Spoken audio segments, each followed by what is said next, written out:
Kasalukuyang nasa bakasyon ang kapamilya Primetime King na si Coco Martin kasama ang kanyang longtime partner na si Julia Montes bago nila simulan ang taping para sa kanilang inaabangang teleserye na si Gabo.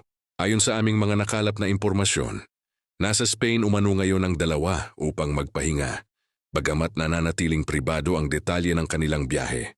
Sa isang panayam, ibinahagi ni Coco na mahalagang makapagpahinga muna.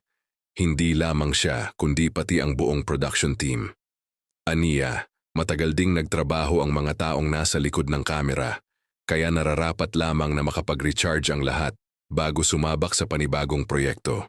Matatanda ang matagal ng usap-usapan na may pribadong bahay si Coco sa Spain, kung saan mas na-enjoy niya ang tahimik na buhay kasama si Julia, malayo sa mata ng publiko. Bagamat hindi niya ito direktang kinumpirma, lalong umingay ang espekulasyon dahil sa kanilang pansamantalang pagkawala sa limelight. Sa gitna ng kanilang pahinga, si Coco na mismo ang naglinaw na tuloy ang proyekto nilang si Gabo at walang katotohanan ang kumakalat na balitang kanselado ito. Iginiit niya na bilang leader ng proyekto, sinisiguro niyang nasa maayos na kondisyon ang buong team bago muling magtrabaho. Ayon pa kay Coco, kakaiba ang konseptong inihahanda niya para sa bagong serye.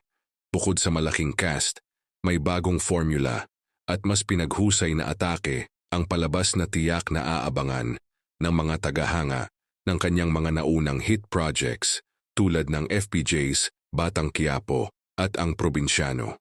Sa ngayon, puspusan na ang paghahanda ng buong production para sa pagbabalik tapping ng si Gabo na inaasahang magsisimula sa ikalawang linggo ng Abril. Tiyak na mas lalo pang mae-excite ang fans sa pagbabalik aksyon ni Coco, lalo na't may panibagong pasabog na naman itong ihahain sa primetime.